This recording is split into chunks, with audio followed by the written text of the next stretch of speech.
Assalamualaikum warahmatullahi wabarakatuh. Anda rindu mendengarkan kajian-kajian dari ustadz-ustadz kita dari Aceh? Kunjungi channel YouTube Maulizul Akbar NAD. Subscribe, like, share, komen.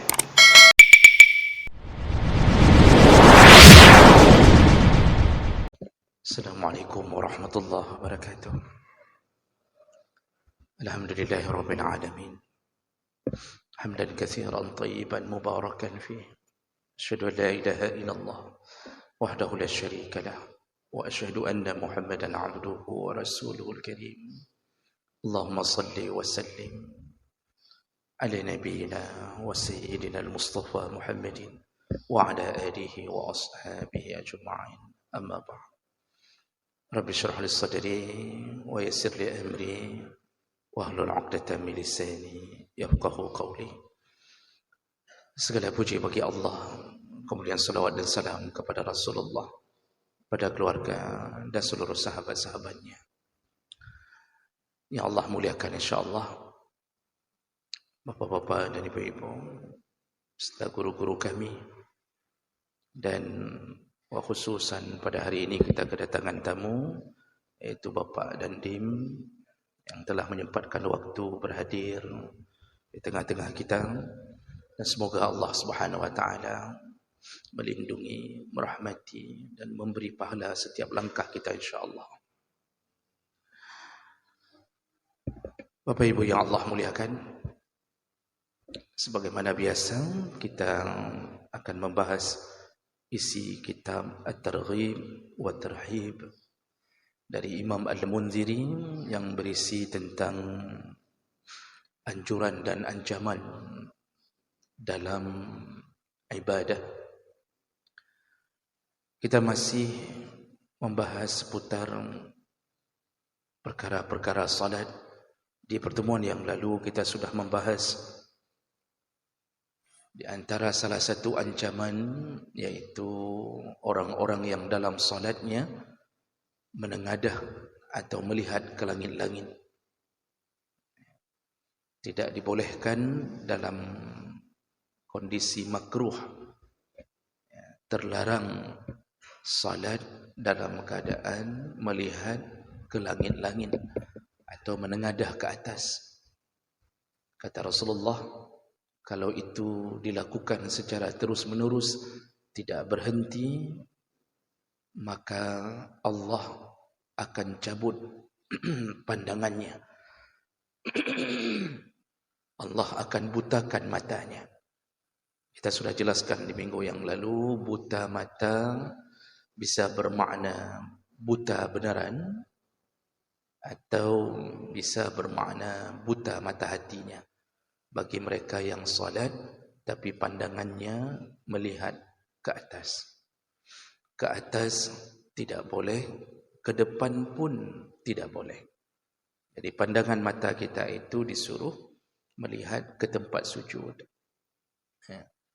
Baik, kita lanjut. Berikutnya At-Tarhib minal iltifat fis salah.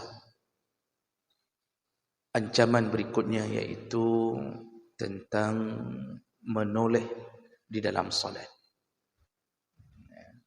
Jadi kalau minggu yang lalu tentang menengadah ke atas, hari ini kita akan lihat beberapa hadis Nabi yang melarang untuk menoleh di dalam salat. Jadi menoleh ini mata tidak lurus ke tempat sujud. Mata melihat ke kanan, melirik ke kiri. Bahkan ketika rukuk pun seharusnya pandangan itu diarahkan ke tempat sujud.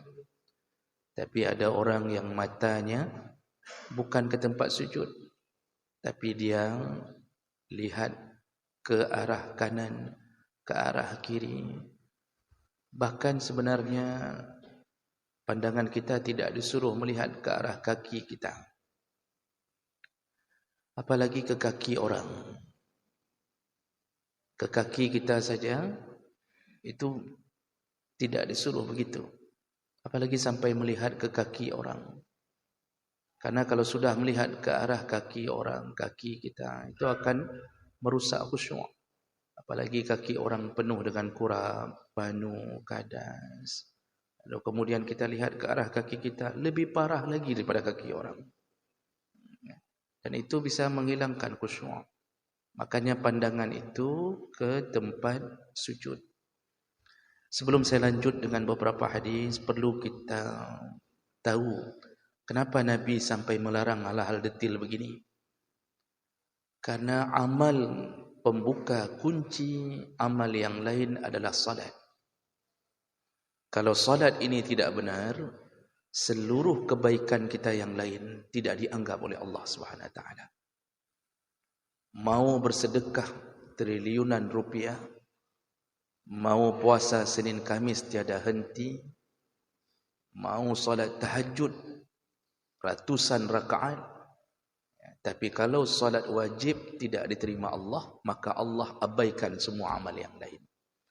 Ini sama dengan orang yang ingin mendaftar PNS atau mendaftar di lembaga manapun, maka kunci pertamanya adalah seleksi berkas.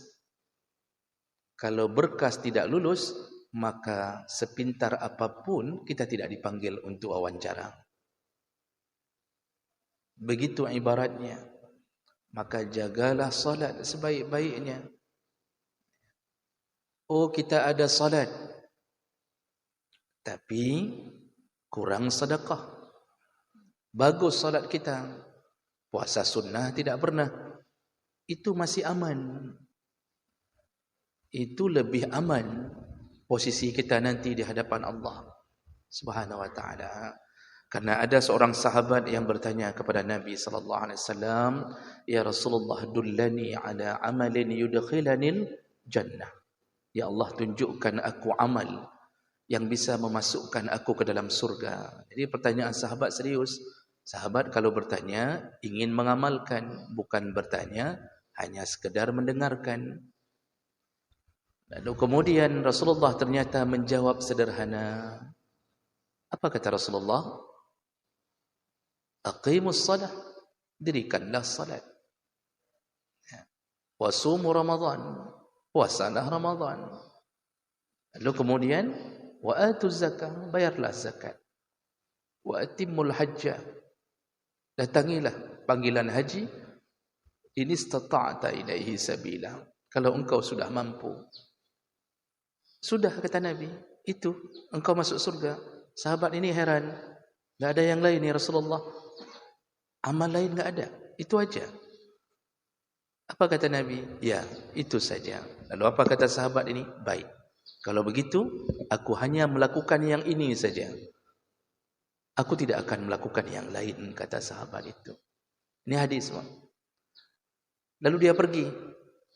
Setelah dia pergi, Rasulullah mengikuti pandangan di balik kepergiannya, dan dia kemudian mengatakan ke sahabat yang lain, lihatlah orang itu, dia akan masuk surga dengan amalnya.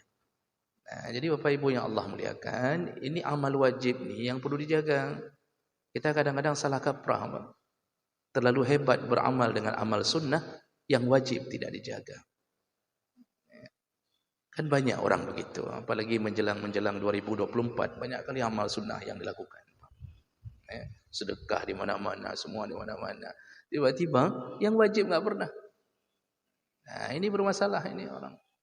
Nah, oleh karena itu hadis-hadis dari Nabi menjaga tentang salat. Salah satunya adalah ancaman jangan menoleh-noleh di dalam salat. Jangan lihat kanan, jangan lihat kiri.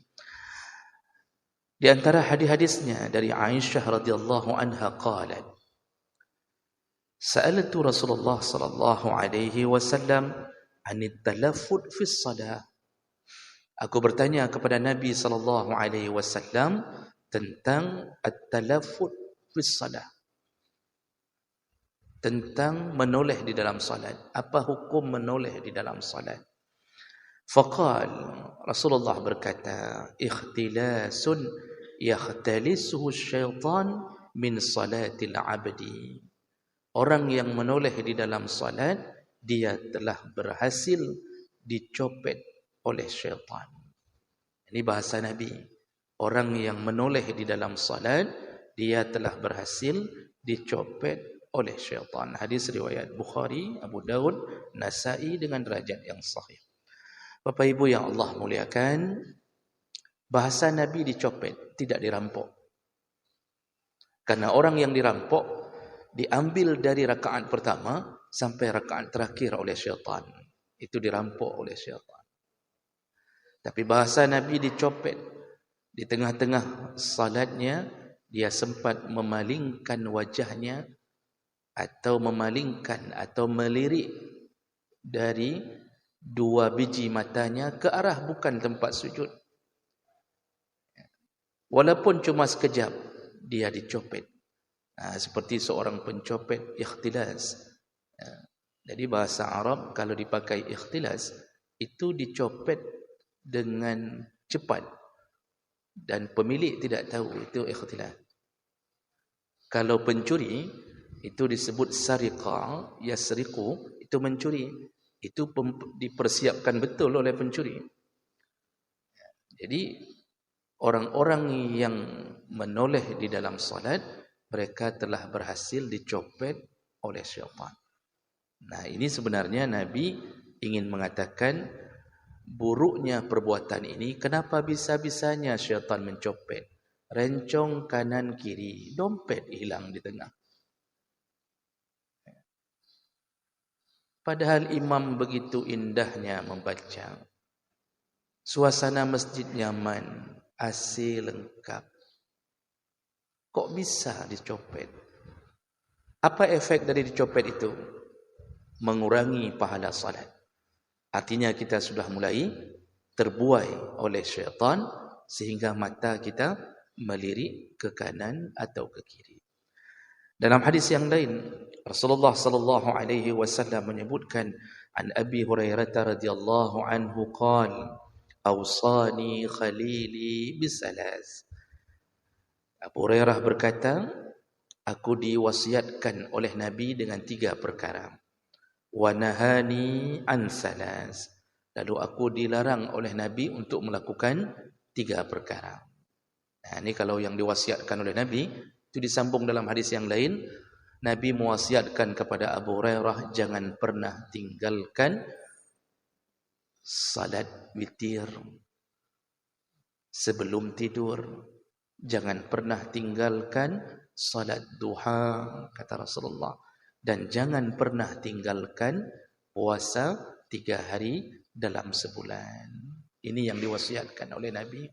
Kata Abu Hurairah, disambung dengan riwayat yang lain, kata Abu Hurairah, semenjak aku dengarkan wasiat itu, aku tidak pernah meninggalkannya sekalipun. Sekalipun.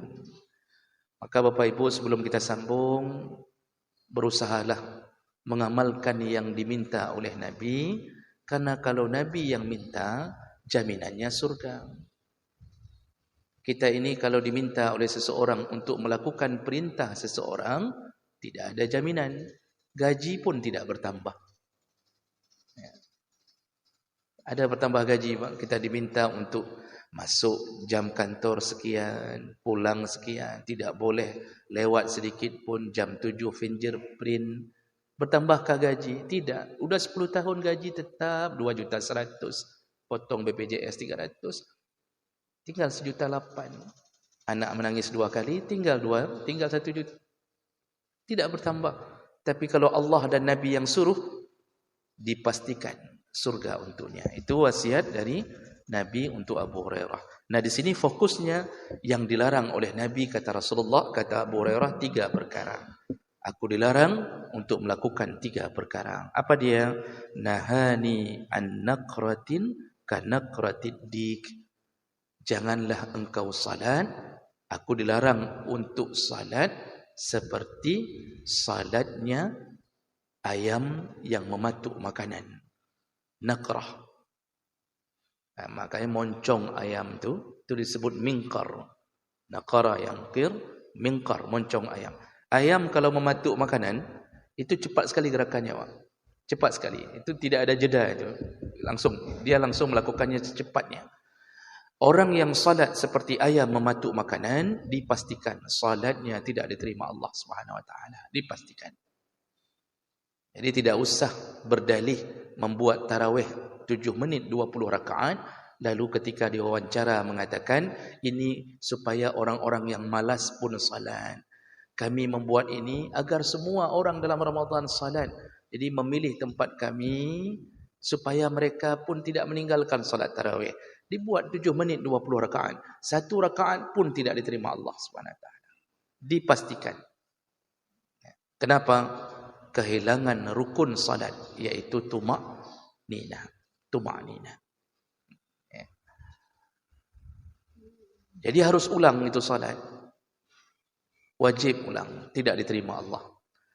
Jadi jangan coba-coba salat dalam keadaan seperti ayam mematuk makanan. Kemudian nasihat Nabi yang kedua, kata Abu Hurairah, wa iqa'il kalb. Aku dilarang untuk salat seperti salatnya iqa' kalb, duduknya anjing. Jadi anjing itu kalau sudah duduk, itu kan yang depan Pak, yang dua ini, itu kan lurus, langsung terhujam ke atas tanah, melantai ke tanah. Ini kan kalau anjing duduk begini. Kalau tidak percaya, coba tanya sama anjing. Mereka duduk bagaimana? Mereka duduknya begini Pak. Coba perhatikan waktu anjing duduk, begini duduknya. Nah, Rasulullah melarang salat seperti duduknya anjing. Posisinya kapan ini dilakukan? Ketika sujud. Tidak boleh sujud tangan kita, siku sampai ke tangan. Ini tidak boleh semuanya dihujamkan ke lantai. Tidak boleh diletakkan ke lantai. Makruh. Jangan salat seperti anjing, kata Rasulullah. Anjing enggak salat. Maksudnya seperti salat kita, seperti duduknya anjing. Makanya bagaimana salat itu? Itu diangkat. Kita disuruh angkat. Laki-laki dan perempuan sama. Cuma bedanya, yang laki disuruh buka. Ini yang laki disuruh buka. Jadi sujudnya begini. Jangan terlalu lebar. Ini cari masalah kalau terlalu lebar. Apalagi kita tambah sedikit begini, ini sudah nantang nih ceritanya nih. Jadi cukup buka, lebarkan sayap. Kan banyak perusahaan yang melebarkan sayap. Kenapa kita enggak bisa melakukan dalam salat? Yang perempuan buka sedikit, angkat. Jangan seperti anjing. Namun bedanya dengan laki-laki, perempuan disuruh rapatkan, angkat, rapatkan. Menutupi kehormatannya. Begitu. Nah, lalu Rasulullah menasihati Abu Hurairah dengan perkara yang ketiga, wa iltifat ka iltifatis sa'lab. Dan jangan salat menoleh seperti musang menoleh. Bapak Ibu kalau pernah melihat musang, musang itu yang saya baca nih, musang itu yang paling cepat adalah pandangan mata. Tapi dia tuli. Saya dengar dari yang ahli binatang. Dan saya baca, musang itu tuli. Jadi dia tidak mendengar klakson mobil, dia enggak dengar. Tapi dia melihat gerakan. Cepat sekali matanya menoleh. Makanya kepala musang itu bermain-main terus. Wallahu alam. Tapi Nabi menyebutkan jangan menoleh dalam solat seperti musang menoleh. Makanya tidak baik solat lirik kanan, lirik kiri. Oleh karena itu, kita pun yang solat di depannya, jangan memancing orang untuk melirik-lirik dengan memakai pakaian yang bertuliskan sesuatu. Jangan. Oh, kita kerja di satu perusahaan, begitu salat ganti baju, jangan lagi tertulis perusahaan itu. Yang kerja di PLN tolong ganti baju, jangan ada lagi slogan di belakang bajunya, sudahkah Anda membayar tagihan listrik Anda? Itu enggak khusyuk dari rakaat pertama, teringat tentang keadaan itu. Nah, jadi oleh karena itu jangan menoleh-noleh di dalam salat. Nah, Bapak Ibu yang Allah muliakan, ini sebagai hadis penutup Rasulullah sallallahu alaihi wasallam menyebutkan bahawa ketika seseorang salat, innal abda iza qama ila salat, seseorang ketika sedang dalam keadaan salat, aqbalallahu alaihi biwajhihi, jadi Allah memperhatikannya, Allah memperhatikannya. Fa iza iltafata, dan kalau dia sudah menoleh, kalau dia menoleh, qal, lalu Allah berkata, ya ibnu Adam, ila man taltafit, Allah akan berkata, engkau menoleh untuk melihat siapa? Engkau menoleh untuk mencari ridha siapa? Jadi Rasulullah mengatakan dulu dari hadis Jabir, ketika kita salat, Allah itu memandang kita, Allah memperhatikan kita. Nah, ketika kita menoleh, Allah bertanya, aku ada di depanmu, kepada siapa engkau menoleh? Maksud Allah, adakah Tuhan lain yang engkau cari ridha? Kenapa engkau melihat-lihat ke arah lain? Padahal Allah lah pemberi kebahagiaan yang abadi. Nah, itu bahasa Nabi menggambarkan Allah tidak suka sama orang menoleh. Lalu Allah tanya lagi, ila man huwa khairun laka minni, adakah yang lebih baik daripada pandanganku kepadamu? Maksudnya, kenapa engkau mencari tolehan kepada orang lain, kepada makhluk lain, kepada Tuhan yang lain? Kenapa engkau memalingkan wajahmu di saat aku sedang melihatmu? Adakah yang lebih baik dariku? Kata Allah, aqbil alayya, tetaplah jaga pandangan ke arahku. Fa iza iltafata as-saniyah qala misla zalik, kalau dia masih menoleh kali kedua, Allah Subhanahu wa taala masih mengatakan hal yang sama. Fa iza iltafata as-salisah, kalau dia menoleh di kali ketiga, sarafallahu tabaraka wa taala wajhahu anhu, masih juga menoleh, maka di saat itu Allah memalingkan wajahnya, tidak lagi mau memperhatikan dan tidak lagi sayang dan tidak lagi memberi rahmat kepada orang yang salat itu. Itu kalau sudah melakukan toleh menoleh di dalam salat. Nah, Bapak Ibu yang Allah muliakan, sekedar sebagai penutup, kita ini baru boleh menoleh kalau keadaan darurat. Bagaimana keadaan darurat? Nanti kalau kita buka kitab Fiqhul Islami wa Adillatuh, maka kita dapatkan ada perkara yang wajib batalkan salat. Bukan sunnah batalkan salat dan bukan boleh, wajib batalkan. Kalau enggak batalkan dosa. Kapan dia? Ketika berhubungan dengan mudarat, yaitu nyawa. Itu wajib batalkan salat. Contoh, apakah itu berhubungan dengan nyawa kita sendiri atau nyawa orang lain? Kita sedang salat, anak-anak kita bermain di hadapan kita. Tiba-tiba ada si kecil lewat di depan kita menuju ke kolam ikan, Pak. Ikannya ikan piranha. Kita yakin kalau dia masuk ke situ tinggal tulang. Kita sedang salat, berhubungan dengan nyawa anak kita. Di saat itu ketika kita yakin menuju ke sumur atau ke sana, maka wajib batalkan salat. Tidak boleh setelah anak kita masuk ke sumur baru kita batalkan. Tidak boleh. Berhubungan dengan hilangnya harta, yang kita kira-kira kalau hilang harta itu miskin tiba-tiba. Contoh kebakaran. Ketika sedang salat, tiba-tiba istri berteriak, "Bang, kebakaran." Di saat cerita kebakaran, yang kita tahu kalau terbakar habis, harta kita habis. Di saat itu wajib selamatkan harta. Salat bisa diulang. Jadi yang berhubungan dengan nyawa, yang berhubungan dengan kehilangan harta benda yang sangat banyak, maka batalkan salat. Nanti salat bisa diulang. Nanti ada perkara-perkara yang sunnah batalkan salat. Contoh, ketika melihat harta orang yang diambil. Ini sedang salat jamaah, Pak. Tiba-tiba kita melihat ada pencuri yang melangkahi kita untuk mengambil tas dari salah satu jamaah. Kita melihat. Jadi kita melirik. Begitu lirik, ada gerakan pencuri.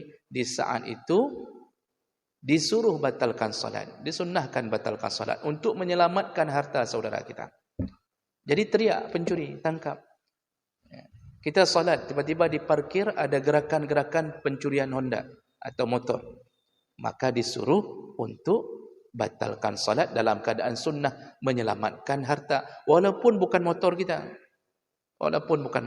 walaupun bukan tas kita. Itu contoh yang nanti diajarkan di dalam fiqh. Baik, ini materi kita hari ini, maka kesimpulannya adalah jangan menoleh di dalam solat.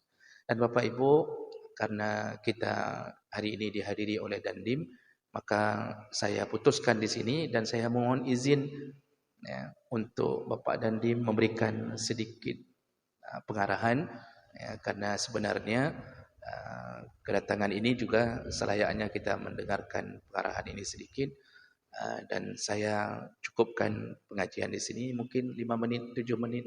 Bapak Dandim, silakan, kami dengan segala hormat mohon pengarahan dari Bapak Dandim. Demikian dari saya untuk pagi hari ini. Subhanakallahumma bihamdik, asyhadu an la ilaha illa anta, astaghfiruka wa atubu ilaik.